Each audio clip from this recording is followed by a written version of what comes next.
Hey, it's me, Jetski, and today we're talking about Sonic the Hedgehog Bootlegs. Now, this is a video I've actually wanted to do for quite a while. I just haven't really had the chance. Now, before we start, though, I will have to talk about the whole structure of this video. We're probably going to start off talking about Sonic Bootleg games and Sonic Bootleg toys. Now, unfortunately, no Sonic Bootleg plushes today, as I didn't really have time to go out of my way and find some. That sucks, I know, but it's the best I could do for now. Before we start though, I will have to ask you to please like and sub, as it really helps out the channel. We just hit 118 subscribers, so let's go with that. Also, I just released my 100 subscribers special, so if you could check that out, that'd be a big help. Anyways, let's hop right into the video. So when I started working on this video, I was actually kind of caught off guard how easy it was actually to find, like, Sonic Bootleg toys. I mean, all it took was a simple search on Amazon, and I found hundreds upon hundreds. I mean, really, it was not hard at all. I guess that's really the scary thing about bootlegs, is how readily available they are. I mean, honestly, it's not hard to find any bootleg Sonic stuff. I mean, all it takes is a simple Amazon search, and it's right there. And if you didn't know anything about Sonic merchandise, you could probably get fooled pretty easily. So when looking on Amazon to, like, find genuine Sonic bootleg toys, I thought it'd be actually kind of funny if I went out of my way and actually ordered one of these to see what it was genuinely like. Like, what is it packaged in? What's the quality of the figures in general? Like, I'm genuinely curious. So I popped over to Amazon and found just a random one I thought looked kind of interesting. Now, the thing that intrigued me the most about this is the fact that the Sonic actually looks like a slightly modified Sonic and Nendroid figure, which is really interesting to me. I would say that most of these figures don't actually look that bad, except for Amy. She looks straight up horrible in every way imaginable. That's pretty much all I have to say though for now, since I just got those ordered.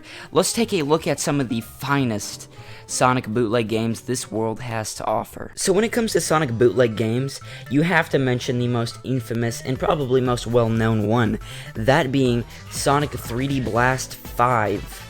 Yeah, a mouthful of a title. Now, I'm sure most of you have actually heard of this game before. It is very well known and infamous for being generally very terrible in every way imaginable.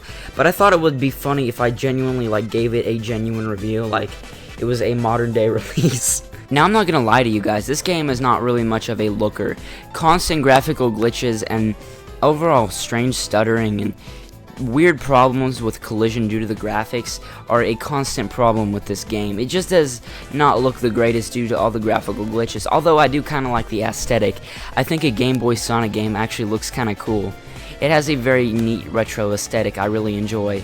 However, that is not enough to save this game's graphics in my opinion. It's very, very not. It does not look good, okay? It's like with the graphical glitches, it just completely ruins the aesthetic, like constantly. Also, we have to get to those controls, boy. Those controls are just horrible in every imaginable way. Now, it's kind of okay to control, like, your speed and stuff, but, like, overall collision is just a constant problem.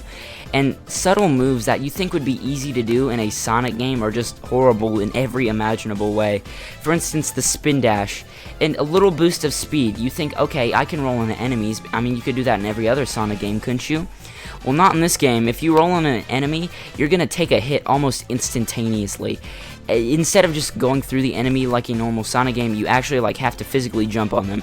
And even then, that's a little wonky, as that's not always gonna work every time.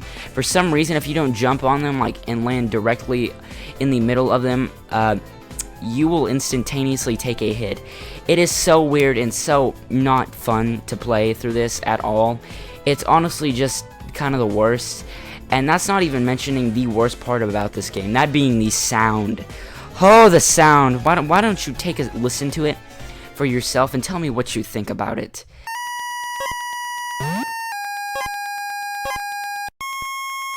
Ah, yes. Music to my ears. Other than the fact that it has kind of a cool aesthetic with the Game Boy look, it basically has no other positives. It's pretty much terrible in every single way possible, and is definitely one of the worst video games I have ever played in my entire life, honestly. Yeah, it's rocking a solid 3 out of 10. Not great, cool aesthetic, everything else sucks though. That's pretty much all I have to say on this one. On to the next thing. Now, the next bootleg Sonic game I'll be talking about is just as equally infamous. It's a GBA game known as Sonic Fighter 3. Weird title, and it's even weirder when you actually get to play it. Now, what makes this so weird for me is I'm 98% sure this is a completely different game. However, I'm pretty sure the bootlegger sprite swapped every single sprite in the game with Sonic Advance 1 sprites, specifically Angel Island Zone. Now when playing this game, it obviously is going to look a lot nicer than the other one, specifically because a lot of it is just Sonic Advance sprites. However, the animations are very, very bad, honestly. Even his something as simple as a walk cycle is very not great. Also, jumping, for some reason, he doesn't roll into a ball, he like smashes his feet into it, like curb stomp the enemies or whatever. It's really weird, honestly. Also, he has a strange little idle animation that just uses a bunch of mixed up Sonic Advance sprites. It's so strange. Now when it comes to Sonic's control in this game, he controls unbelievably bad, honestly. I don't think he could ever control even possibly worse. Like Sonic 3D Blast 5, I mean, at least it kind of felt like you were playing a Sonic game. This does not. This feels like a completely different game. And one of Sonic's weirdest moves in this game is that he like throws his spin dash at people. It makes no sense to me, like, at all. This is just so strange to me, honestly. And if I can talk about the music as well, it ain't the greatest. I'm pretty sure, honestly, they totally ripped somebody's music offline somewhere. I don't know where they got the music from, but they clearly stole it. Just take a listen for yourself.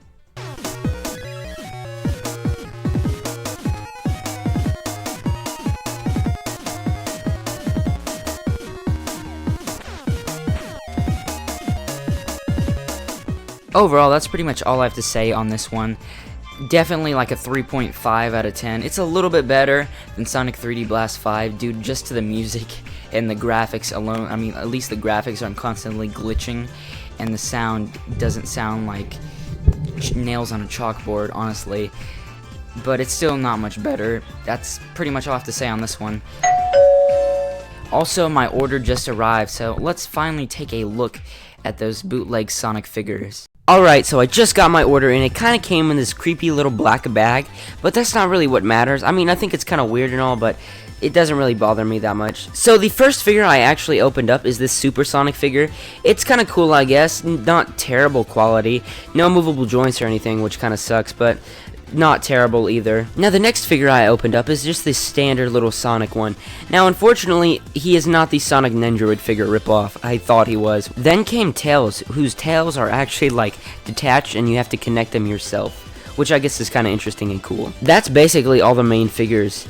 However, one of the most interesting figures that I kind of just glossed over is the Eggman figure, as I'm pretty sure it's just a 3D printed Jazzwares figure of Eggman. Other than that though, there's not really much to say on these figures. Kind of interesting.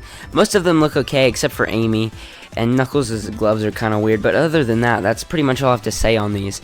I guess that really just leads me to the conclusion of this video. In conclusion, I'm gonna be honest with you guys. Bootlegs are surprisingly readily available. They're basically everywhere. I mean, all it takes is one simple Amazon search, and you'll be able to find hundreds upon hundreds of them. That's why I think it's kind of interesting to talk about these and kind of bring awareness to these, because a lot of people probably daily are fooled by these. And they basically take real, like, actual figures or games and stuff and make brand new stuff out of them illegally. And they honestly should probably be put to a stop. However, they are usually pretty obvious to spot. So I guess keep your eyes peeled and try and not get fooled by any bootlegs. That's pretty much all I have to say for this video. It wasn't me, a jet ski, and I will see you next time. Bye-bye.